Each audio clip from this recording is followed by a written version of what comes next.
Well, welcome back. A woman on a trip to India saves a life. She found this stray dog that you see right here on the streets in New Delhi and brought him home with her, but it wasn't an easy journey. Jessica Haltzman joins us on the phone with more on her story. Good morning. Hi, everyone. Good morning. Thank you so much for having us. We feel so privileged to get the opportunity to share our story. Okay, so tell us how this all happened. You're on a trip. So you find this dog.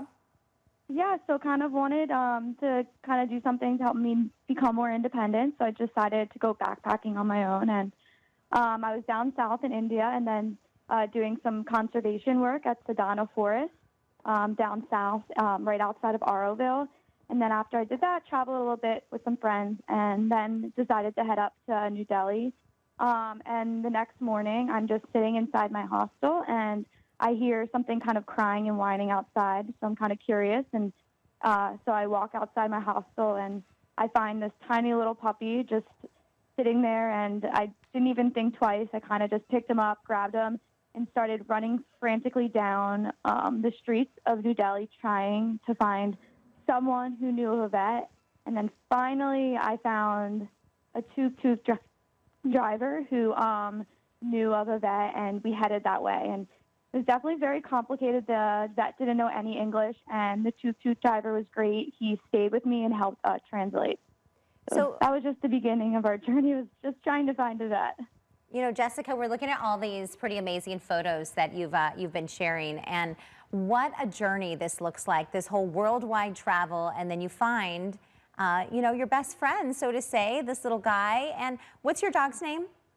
His name's Delhi, from the city where I found him. So cute. And so what was that like, transporting him back to the States? Are you back home here now on mainland?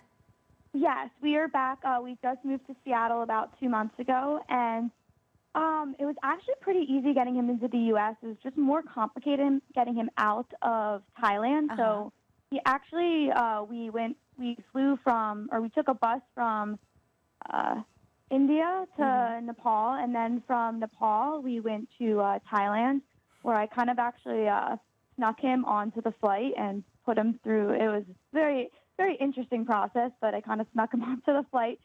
And then once we got to Thailand, I wasn't quite aware that I needed export papers in order to get him out of the country. Oh, wow. So that was kind of a whole fiasco of having to go to I had to go to like a customs vet, and they had to look at him and give the okay. But once getting on the flight, everything was a lot easier, and we just had to go through, to get him into the U.S., he just had to have his rabies vaccination. And so it was pretty easy, straightforward once we landed in the U.S. Well, now you're home with your forever friend.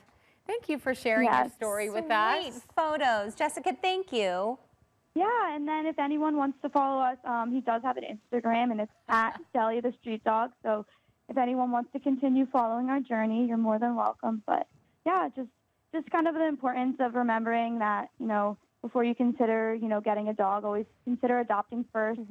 Even if you do want a specific breed, there are so many different rescues for that type of breed. All right. Thank you so much, Jessica. Nice hearing from you today. Yeah, thank you so much for having us. Okay, we're going to take a quick break. We'll be right back.